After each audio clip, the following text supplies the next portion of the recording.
Hello and welcome to the Elsie Smith Show. Our topic for today is astrology, fate or free will. And my guest for today is Steve Judd. Steve read his first astrological book in the late 1970s and he is self-taught and working for himself. He was awarded a Master of Arts degree in Cultural Astronomy and Astrology at Bath Spa University in July 2005. And his PhD application is now in process. Steve was a founding member of the Big Green Gathering. And in the last 40 years, he's given something like 35,000 horoscope readings. He's got a loyal client base, many of whom return for monthly and yearly updates. And Steve has also a very popular YouTube channel on which he vlogs on 5 times a week. Really worth watching, fascinating stuff. Steve feels that the planet is about to take an evolutionary leap and that he is here to catalyze and to help people, to empower people to think for themselves. Steve, welcome to the show. Thank you. Now tell me, how did you get into astrology? What is it that sent you on this particular career path? 2 things. One is that when I was very young, 15, I joined the army and they ran a lot of intelligence tests on me and realised that I was really good with working with ciphers and codes. And when I left the army and astrology found me, I realised it was just another system of symbolism and codes. And also in the Caribbean, when I was living in the West Indies in the late 1970s, the lady I was with showed me a book on a part of astrology that deals with the idea of karma and purpose. And I just thought, how does this person who wrote this book know so much about me? Investigated how to work it out and then realised that I could do this. Of course. And you tapped into this wonderful source of information. Now, I want to ask you a question that's really puzzled me for many years. I've had astrological readings. And the very first question is always, when and where were you born? Which is fine. So I was born at 4:45 on a Sunday morning in a very specific time zone in a specific place. And based on that, I got my astrological reading. But what if I was born in a completely different time zone like New Zealand at that very particular moment? Or what if I was born in a different country in the same time zone at that moment? What difference would that make? Quite a lot. Why?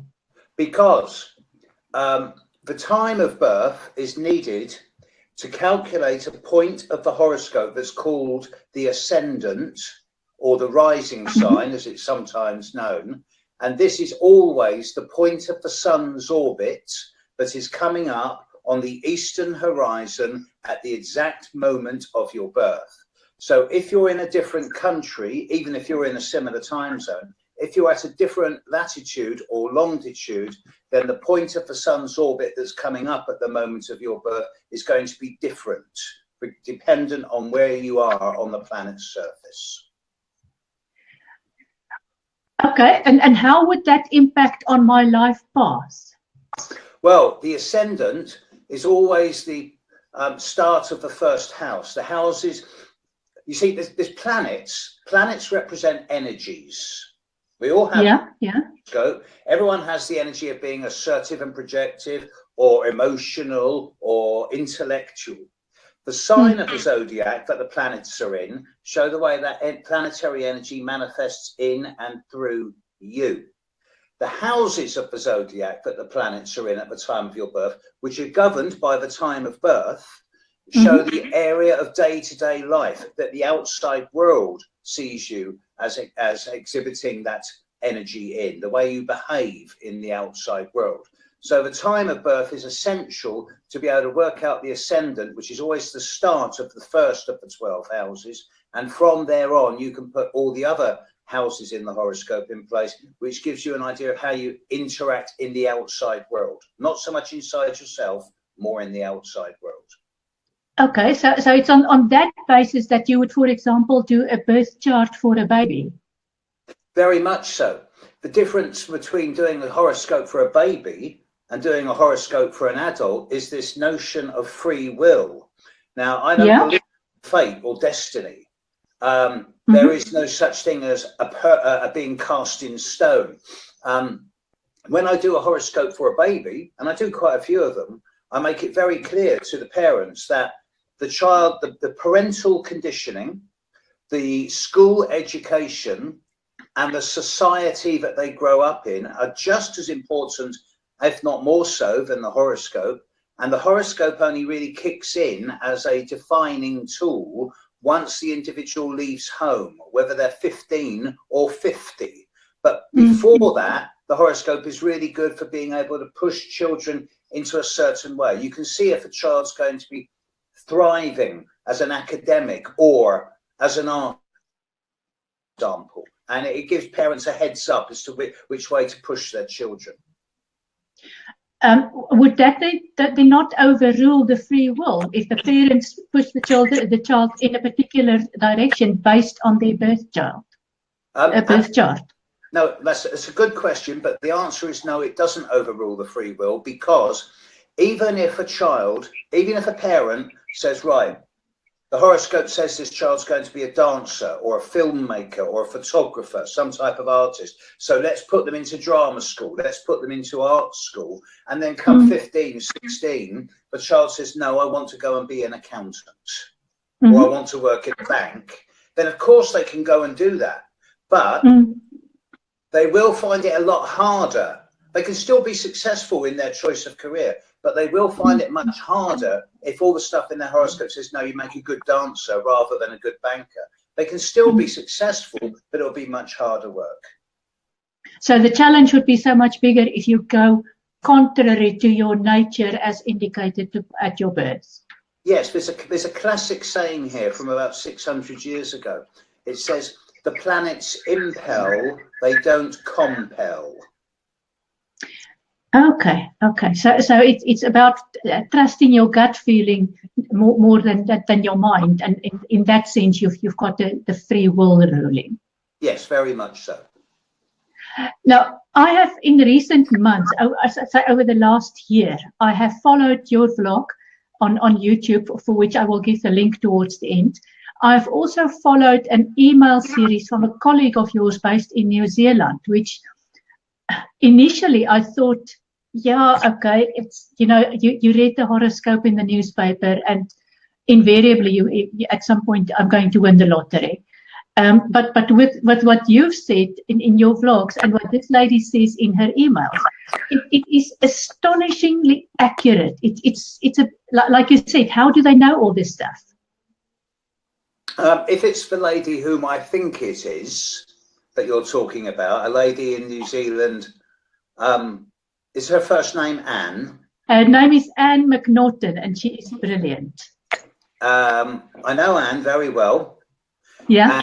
And she, like I, has been studying astrology for many decades. Yeah. And when you're someone who's experienced as that, as we both are, then you realize that astrology is not about the superficial. I mean, anyone who believes in sun sign columns as just being all there is to astrology is actually not doing themselves or astrology any favors at all. Sun sign columns were invented in 1932, 33 in the UK, when a national newspaper published an article on the horoscope of the newly born Princess Margaret, I think it was. So it must have been about 1938, 39. And the response to this was so strong that the newspaper in question commissioned the world's first sun sign astrology columns. This is in the late 1930s. But, and sun sign astrology columns are basically rubbish. And I know because I've written for many of them, and it doesn't work. It doesn't work. So if I go into the horoscope in the newspaper and I look at my sun sign there, that's really, like you say, very superficial. But then, yeah, that's at best superficial. I mean, how can one small paragraph apply to 1 in 12 of the population?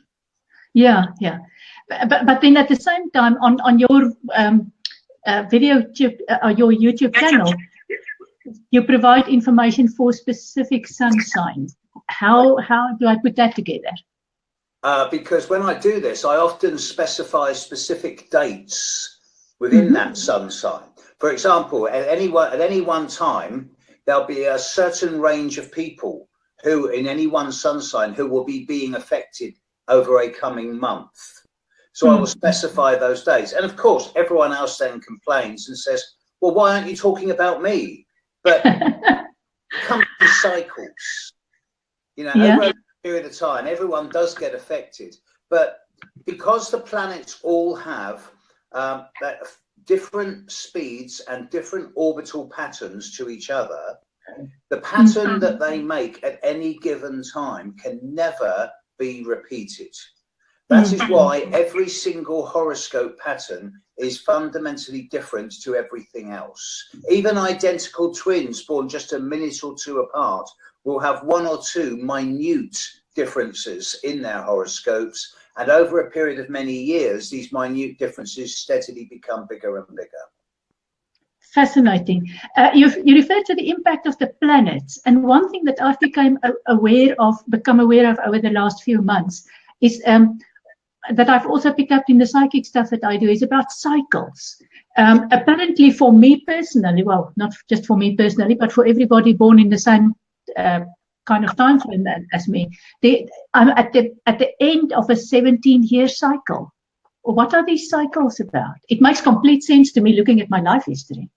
Well, there's various different cycles. For example, the planet Jupiter has an 11.98 year cycle. So it goes through each sign of the zodiac for 1 year every 12 years. Saturn has a 29 1/3 to 29.5 year cycle, which is why everyone with even the most basic knowledge of astrology will have heard of the Saturn return at age 29, and then again at age 58, 59. And this is what makes people under 30 so different from those over 30.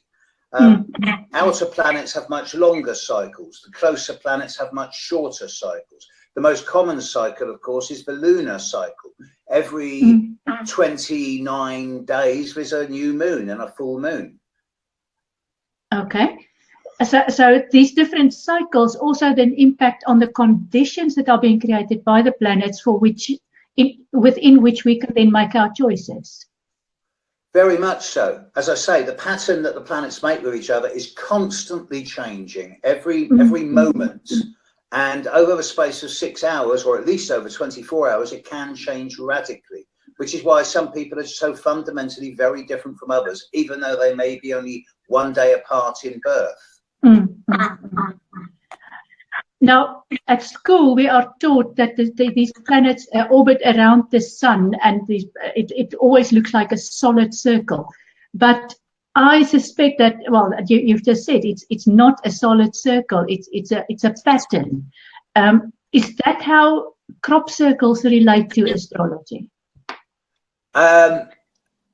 You happen to be talking to the right person. I've been in over 300 crop circles since 1989, and the dissertation for my master's degree was on the sociology of the crop circle community. So I actually know more about crop circles than most other people. I asked the British Minister of Agriculture and Food and Fisheries as to what the official government perspective is on crop circles, and he told me to my face that crop circles are caused by either drunks coming out of the pub or by unusual wind patterns. Now, seriously, rubbish. Of course. Every crop circle is different. There have been crop circles that are very, very similar to previous years, but there's always a slight fundamental difference. No crop circle is the same. And I've got something like 11,500 different pictures of crop circles. So yes, similarly, there is no repetitiveness around these. They work in cycles, in families, in chains and evolutionary patterns. But there's no similarity here. Are there different types of astrology? Very much so. There's, if you were to split it according to culture, there's Eastern astrology, sometimes known as Vedic astrology, and then there's Western astrology. The Eastern astrology deals much more in terms of things like fate, karma, destiny. Western astrology deals more with things like purpose, free will, and self-choice. I chose a long time ago to be exclusively orientated with Western astrology, and in that you've got many different types of. Yeah, shoot.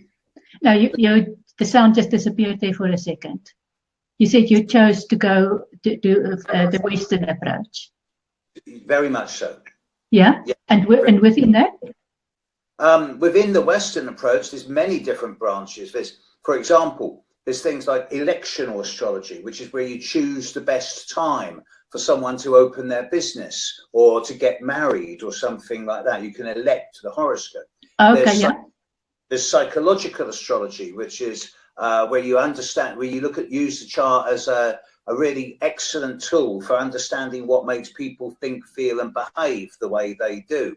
There's a horary astrology, which is a little bit like fortune telling, where you cast the horoscope for the moment the question is asked and you come up with the answer for it. It does work occasionally.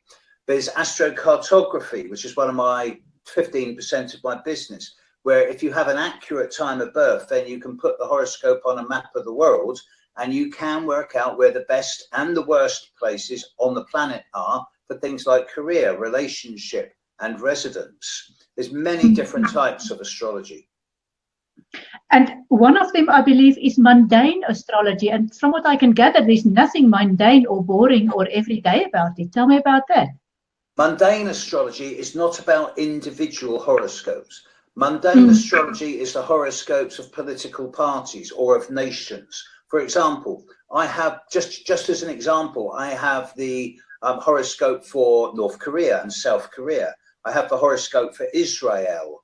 I have the horoscope for Northern Ireland and for the US of A, because I know from historical record what day and at what moment of time these countries were pronounced as existing. So you can predict the future of those countries based on that information. Yeah, I wouldn't call it prediction, Elsabe, because you say you predict something and then it goes wrong, you get into trouble.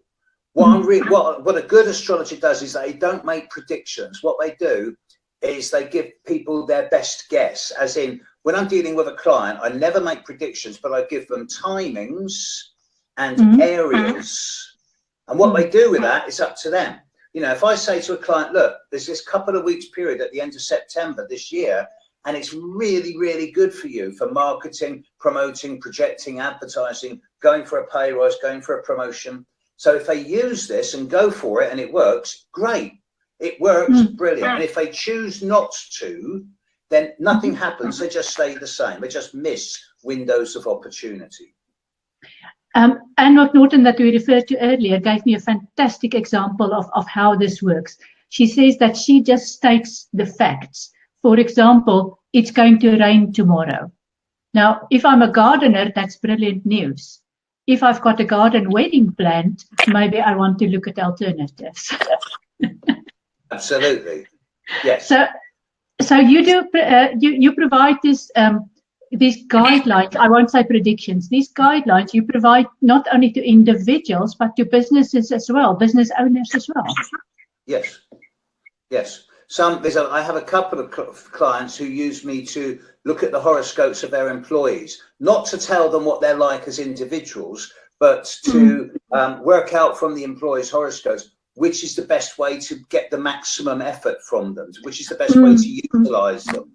And I do it with the employee's permission, but it does bring, and it gives these companies an extra 10% edge. Wow, that is amazing.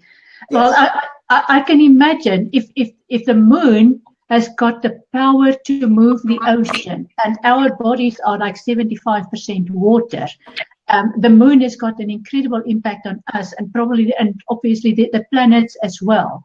So I was referring to this mundane astrology before. From that point of view, would you be able to were you able to anticipate some things like Hurricane Irma, like the massive earthquake in Mexico? Okay, hurricanes happen every year around the same time in the same location. They're a Central Atlantic thing that move from Africa to the Caribbean and north. And that happens every year. So, no, it's very difficult. I have a problem with astrologers who say they can predict the weather because they say it's going to rain tomorrow. Great. Okay, it's going to rain in the Himalayas or in the Antarctic, but it's going to be hot in the Sahara. Earthquakes is a different story. Many years ago, I managed to get a lot of information on earthquakes from the American Bureau of Seismology, able to get the exact second that the earthquake happened and the exact location. And with another astrologer, we run a lot of astrological programs on trying to see, could we have predicted them? And by using Earth-based astrology, just by looking at the horoscope of the earthquake from the center of planet Earth, we only got something like a 27-28% success rate. But when we took it off the planet, instead of using the Earth as the center, we used the sun as the center, called heliocentric astrology. Then we were getting something like 77-78% success rate. So, but the thing is, you can't predict these. You can't be ahead of the curve. You can see it afterwards, but you can't see it in advance. I am at heart, I'm not a political animal. I'm a green. I'm an environmentalist. And the planet, I see the planet as being alive with a form of consciousness. And the planet, when the planet acts, we can't preempt it. You know, we only live on its surface. We're a bit like a sort of virus to the, as far as the planet's concerned. And I don't think that it really takes us into account that much. The planet is always moving and shifting. Steve, in the bio that you sent me, I'm quoting from it. You said the planet is sick.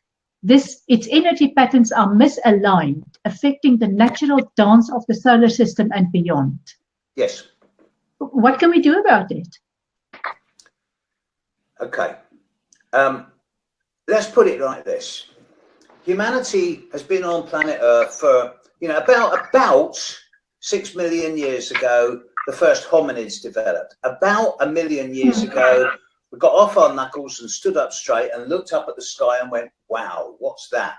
And then we saw little lights moving against the stars and we thought, oh, what's that? We didn't have words then to think, oh, they're planets. So we made myth and legend.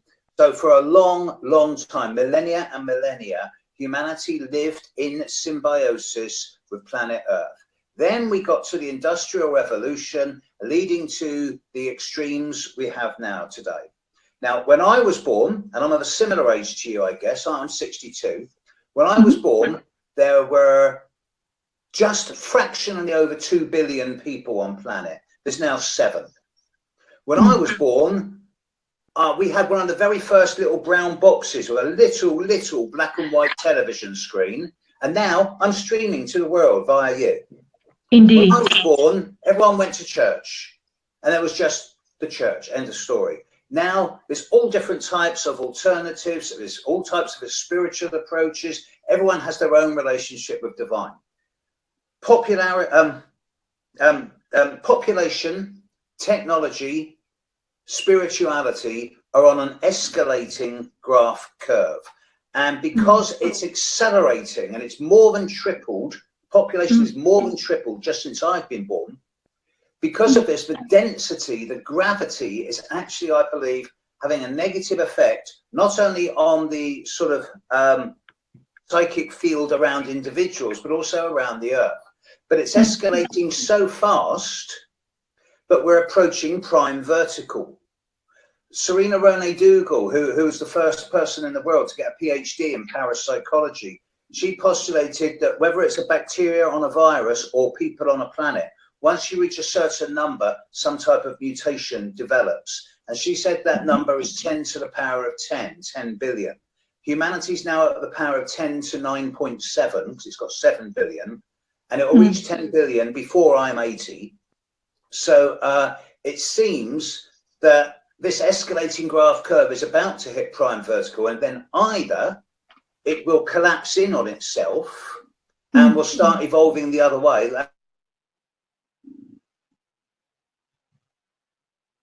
Sorry, happen, or sorry, the sound went there. The sound went. You said it will start evolving the other way. Yes, 12,500 years ago, there was a massive flood around the entire world. It's in every religion, every culture's got this legend of the flood. And I suggest that prior to that, humanity lived in a kind of right brain, symbiotic, empathic and intuitive world. But there's so few survivors that the survivalist mechanism kicked in, and we switched to being left-brained, much more scientific rationalist. I'm not saying we're going to go back to being right-brained, but when we reach that point of either breakdown or breakthrough, if we break down, then we start again. But if we break through, then we develop into an enhanced perceptive field where we're using much more of our brain than we currently do, and we'll all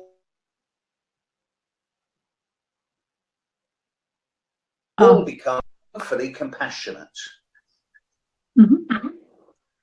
So the sound went a little bit there.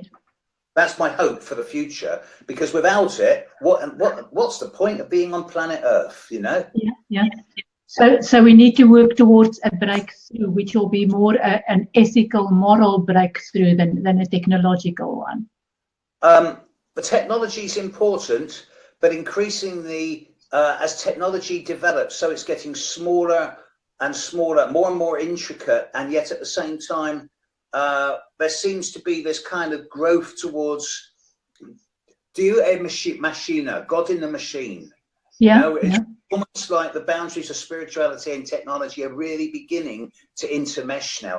15 years ago, 20 years ago, who was doing what we're doing now on the internet? What's that? 20 years ago.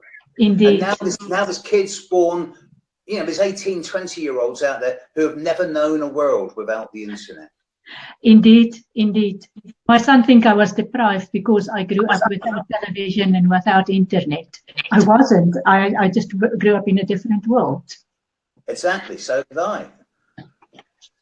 Another quote from that you sent me, which I found fascinating. If astrology were taught in schools, then warfare and religious division would be a thing of the past within 2 generations.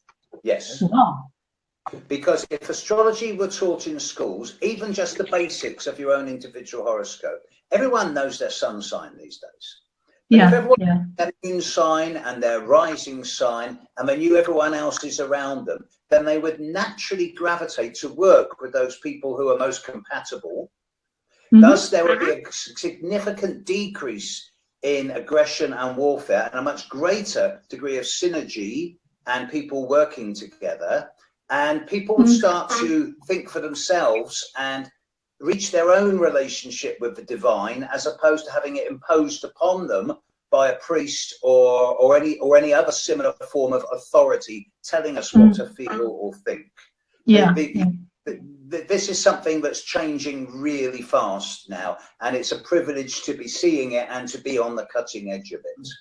Indeed, and there is just so much confusion because with the move away from religion, we've kind of left a whole generation or maybe even 2 generations in this moral vacuum where they have to find their own way. There are astrological correspondences here. When Pluto moved into Scorpio in 1984 to 1995, astrologers said, right, it's either going to be nuclear war and the end of the world, or the end of the nucleus. And sure enough, the end of the Cold War happened. People disarmed. When Pluto moved into Sagittarius in 1996 through to 2006, we said, okay, it's going to be the end of religion and a change of law and practice. And sure enough, since that day, religious tendencies have gone right down, but fundamentalism has risen.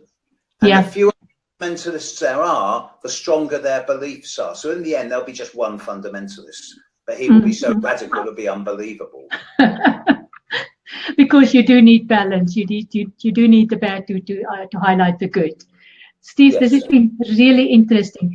If people want to get hold of you, they can do that through your website, which is stevejudd.com.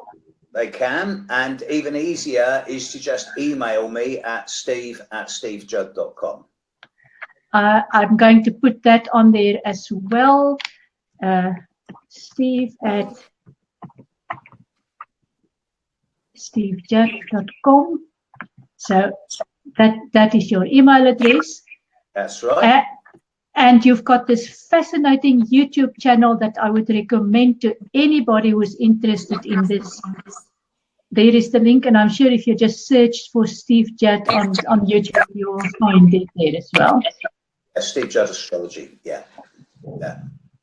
Lovely. The reason that started is because I always said I wanted astrology to be taught in schools, and then as a joke, about six and a half years ago, someone said, well, why don't you broadcast on YouTube? So I thought, well, I'll give it a go. And now I find myself almost accidentally teaching the world astrology. Indeed. And it makes me think that, okay, this is what I'm here for. I'm not in it to make money. I don't take adverts. I don't charge any money. It's not about that. It's about knowledge out there, because, you know, if you do it for the right reasons, you're always going to be looked after, and you're always going to have enough. Indeed, indeed. The money comes to you. You don't need to go out for it. That's quite right. Steve, this has been really interesting. Thank you so much for your time and your wisdom. My pleasure. I've really enjoyed this. And I will see you again next week, Sunday, same day, place, same time, 4 o'clock GMT with another interesting topic. Thank you and goodbye.